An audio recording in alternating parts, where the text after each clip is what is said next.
Hi there, so we cannot put it off any longer.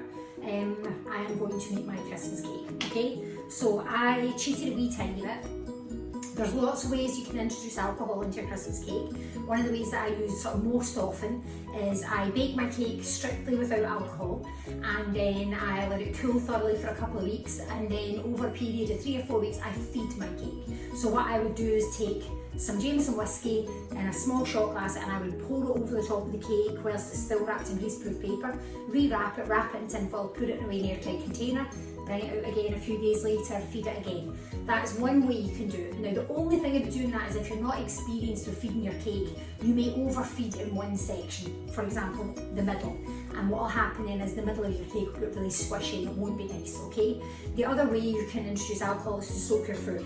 Okay, so what you do is just get all the fruit from your recipe, put it in a bowl, take about 250-300 mils of your favourite, be it brandy, whiskey, whatever's your thing, whatever is your Christmas tickle, soak your fruit in it for a week, and the fruit becomes lovely and full of alcohol. So that means when you introduce the fruit to the cake mix, the alcohol will be evenly distributed throughout. It won't be necessarily in the flour part of the cake, but it will be in the fruit. So obviously when you leave that then to sit between now and Christmas, the flour, the sponge mix, the cake mix that surrounds the fruit will actually absorb some of the fruit, some of the whiskey that's in the fruit, and your whiskey will be evenly distributed throughout your cake, and it stops you having any issues with getting that soft spot in the middle if you overfeed a certain part of your cake. So for this cake, for people who are maybe a wee bit less sure about what they're doing, I think the best thing is to soak the cake, soak the fruit, sorry.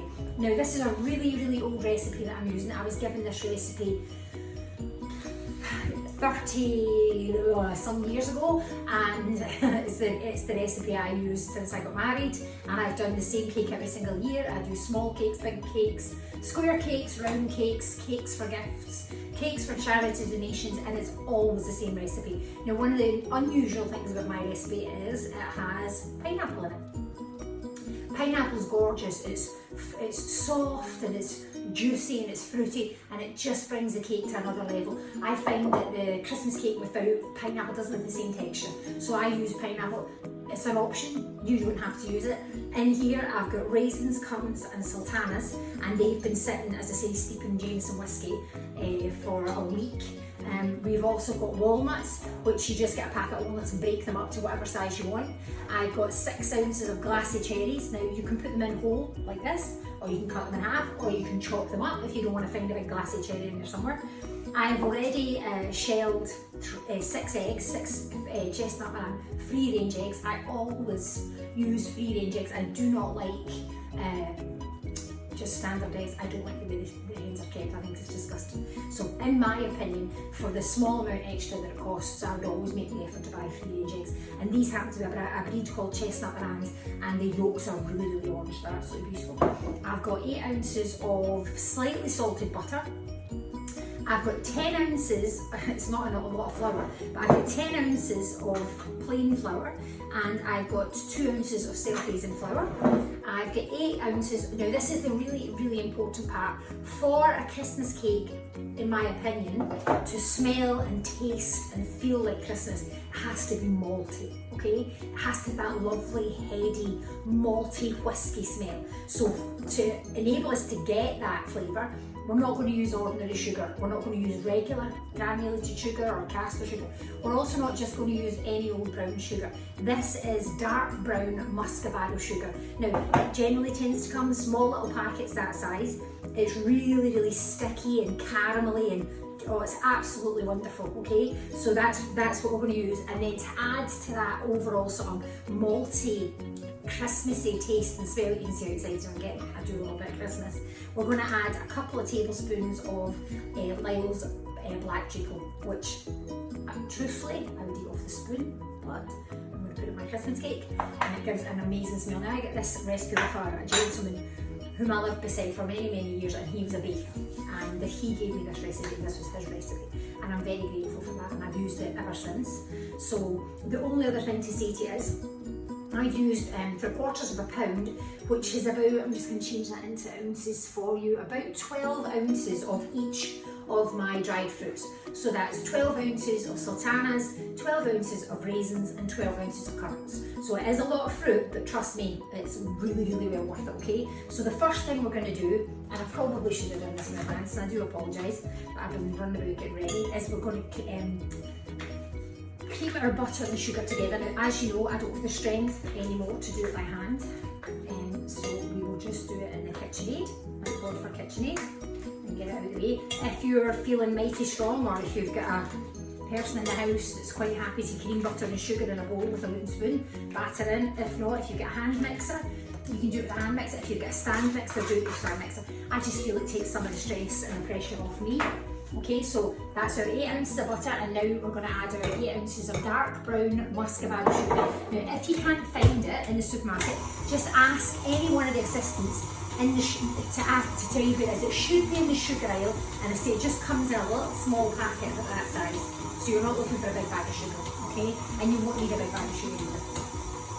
So that the first thing we're going to do is just cream that butter and sugar together. Sorry for the noise. Now I've had that butter sitting out since last night, so it's lovely and soft. Because obviously you're going to cream it a lot quicker if it's soft than if it's hard. Not to say I don't use hard butter sometimes, it's just cheap. But I did think that this in advance yesterday because I wanted to do you guys today. You can also make a sponge Christmas cake and decorate it with heavy icing if you want, and marzipan, just a wee bit more careful about the weight and the thickness of the marzipan and the icing you're using.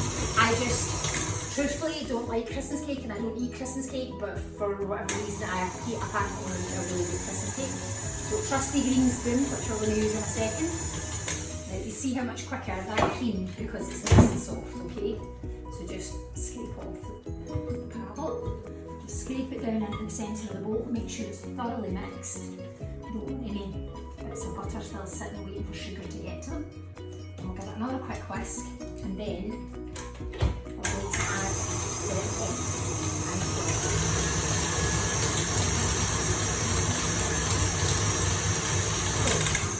I'm really happy with that, that's perfect. Now, the other thing I would say to you is, Christmas cake bakes for a long time at a low heat, okay? So we're looking at an oven sitting at about 160. And you want to bake your Christmas cake in the bottom of the oven where it's at its coolest. Unless you've got a fan oven like me, if you've got a fan oven you can pop it in anywhere you like, because it rotates the air, the heat around the oven at the same temperature all the way around, or it should. So what I've done is I have buttered and lined a 12-inch cake tin, okay? This is only one with a pop-out lid. If you push on the bottom, the lid comes straight up through. So I would advise you to use one of these as opposed to a spring form. They're just a wee bit more sturdy for the weight of the cake that we're going to put in them.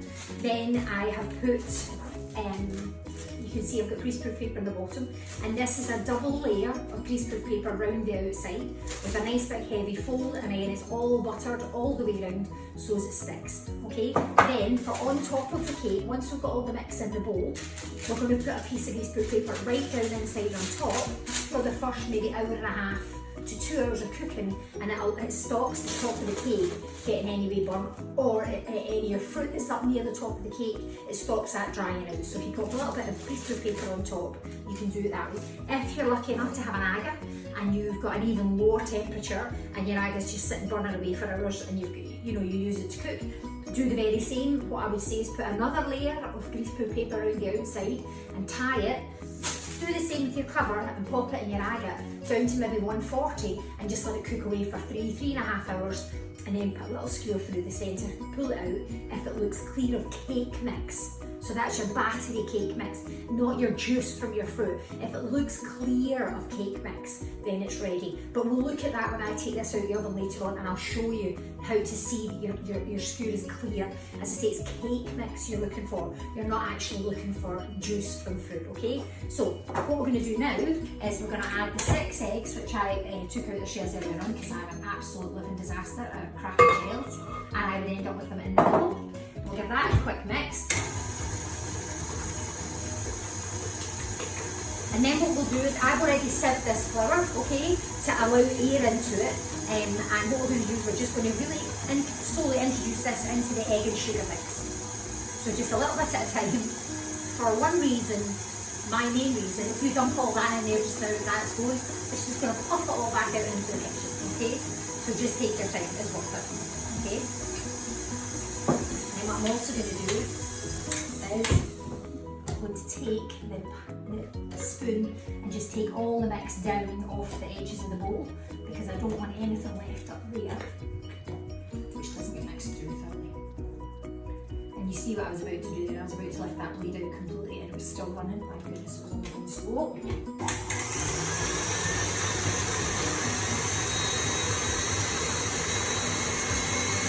Just come and speed up for a minute to get fully blended and got all the eggs mixed through. Then what I'm doing is put it back to a slow speed so that I can introduce the rest of the product. Okay? If any of you have got pictures of Christmas cakes that you've done previously, I would be absolutely delighted to see them. I'll stick up a few of ones that I've done in the past. I do everything from playful, you know, sort of children's cakes, Santa Claus, penguins, that kind of thing, to very elegant cakes. I know it's hard to sort of match the word elegant to me, but I do very elegant cakes with just snowflakes and very delicate ribbons. So you really can let your imagination run wild with a Christmas cake. It's the best fun ever because what goes on the cake is entirely up to you. So you can go to your local craft shop, or you can go to one of the big massive art retailers and buy blocks of ready coloured icing, and you can use that to make anything you like. You can also buy tubes of ready roll icing. So that's icing that comes in a tube like this. Okay, and it's already rolled out, and it'll say to you this will cover a 12-inch cake or this will cover a 14-inch cake. So you buy the size that's ready, that's right for your cake, and when you take it and soften it, so that means just let it come up to room temperature, take it out and roll it out, it's a complete circle and it will go onto your cake, and that comes in marzipan as well. So if you're not confident with icing and you're not really happy about rolling it out yourself and keeping it pristine white, I would advise you to start with the ready roll stuff and work out from there. No ham and cheating. And then as you get used to it and you get more sort of comfortable doing it, you can buy blocks of icing, they're like blocks of butter, and you just soften it with your hands, put it on a lightly cornflour dusted surface and roll it out, and you can work away that way as well. I will do that and I'll show you how to do that later on once the cake is ready to be decorated. But obviously you have to let it rest for a certain length of time to allow all the alcohol that's in here to make its way through the whole cake and to allow the cake to settle. Now we've got our butter, our sugar, and there are 2 types of flour in here now.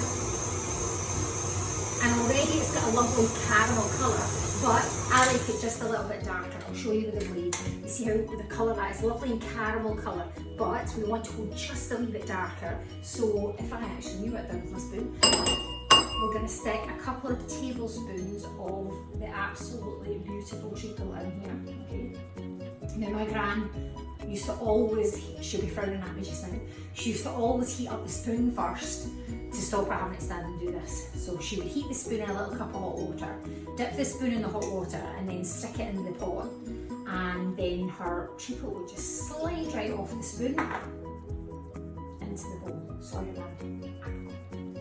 So I'm going to have to do it this way. Oh no, I'll have to eat some treacle. This just reminds me of my gran and my mum, these smells. Because they used to bake at Christmas all bran loaves and Madeira cakes and Christmas cakes and mince pies and all sorts. And the house would be full of smells, the magical smells of Christmas, okay?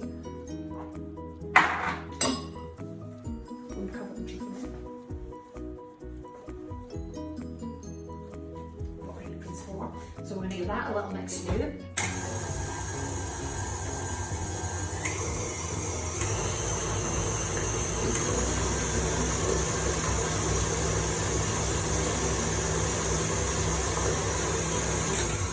Okay, so now we'll turn the colour up a notch.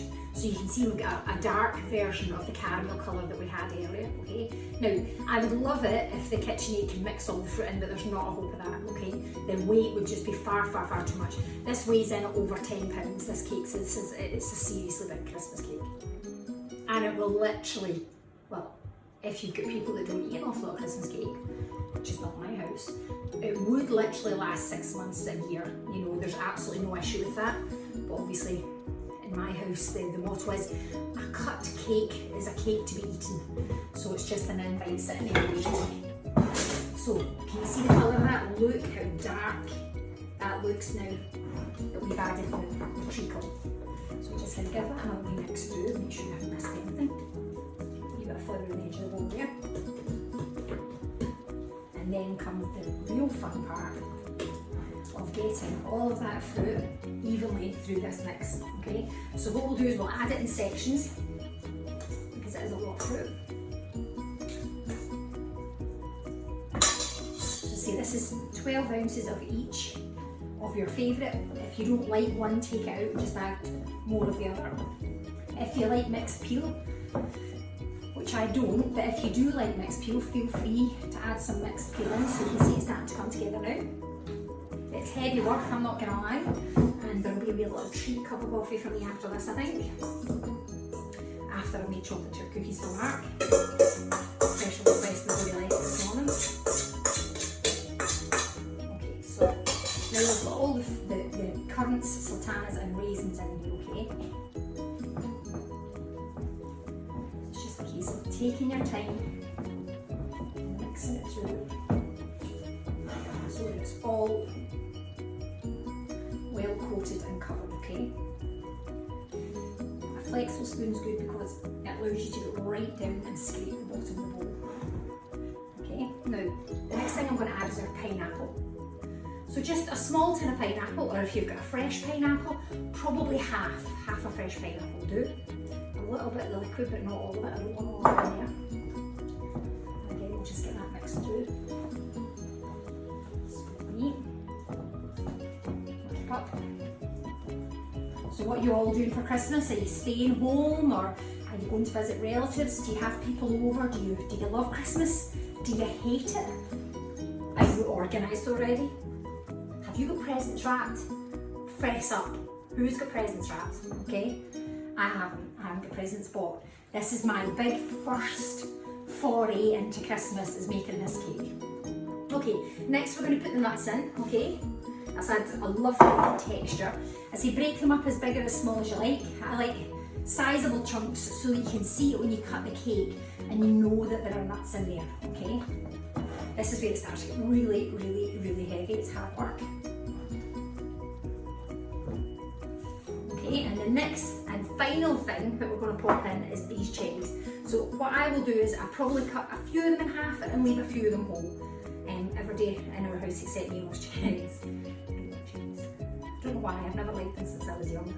So cherries are your thing, I think, or they're not. Now once this Christmas cake is baked today, the house is going to smell like Christmas all over and it's going to be amazing. I like to do cloved oranges at Christmas as well, often things that smell like Christmas. I don't know if any of you have ever done cloved oranges. So you just get a little orange. I'll do some later in the year, you know, a wee bit closer to Christmas. But you get a little orange, tie a ribbon around it, and then just simply pierce the skin with cloves. And as it dries, it releases a scent of orange and clove, which is just, in my opinion, the epitome of Christmas.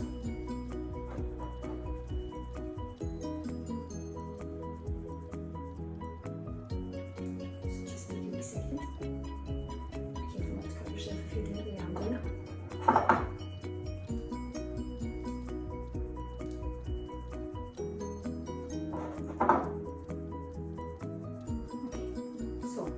That's a small tub of cherries, all mixed up in there as well. And finally, we'll just mix them through. I say the whole purpose is to try and make the mix as even. I know it doesn't look easy, but the whole purpose is to try and make the mix as even as possible. You don't want all cake at the bottom, all fruit at the top, or vice versa. You want a good mix, okay? Smells absolutely amazing.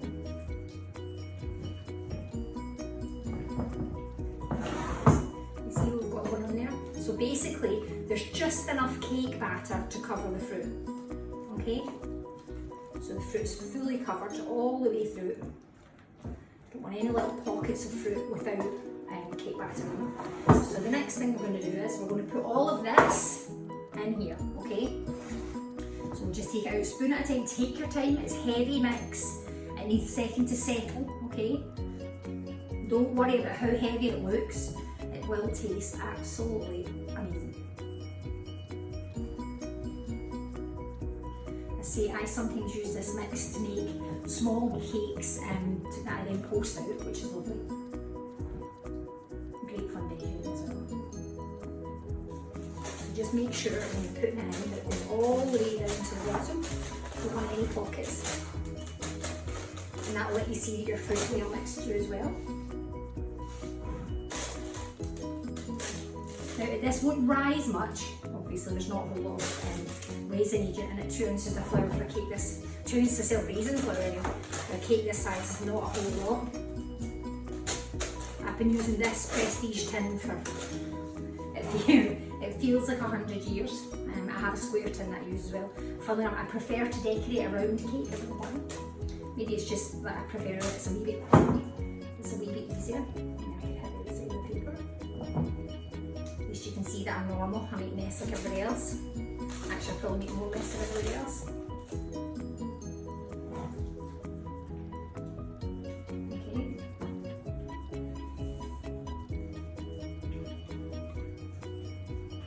Now, I would always make the paper come above the level of the cake as well, because again, it protects the sides of the cake and keeps it cooking and not burning. Scraping out the last few bits of cake batter. I don't like to leave anything behind, waste of water. And we'll just take a second to flatten out the rest of the cake, and then I will pop this now. As I say, if you've got a standard oven, make sure that it goes in the bottom, okay? Not right down on the bottom of the oven, but on the bottom shelf. If you've got an oven like mine and it's a fan oven, you can put it on any shelf you like. But obviously, if you're wanting to pop other things inside it, put it on the bottom shelf and that'll be out of the way.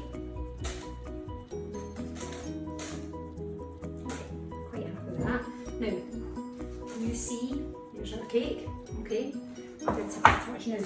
Here's our other little disc of greaseproof paper, and we're just going to pop that on top, and it creates a nice little parcel. It's all nice and contained in there, and there's nothing in there to burn, okay? So I'm going to pop this in the oven. I'm going to come back in 2.5 hours. I'll come back in 1.5 hours to 2 hours to take that greaseproof paper out to allow the top of the cake to colour, and then I'm going to come back in about 2.5 hours and just check and see whether the cake's cooked or not. And when I come back to do that, I'll video it again to show you the skewer so that you can understand the difference between a clean skewer and a skewer that's got cake batter on it. Okay guys, I'll speak to you soon. Thanks.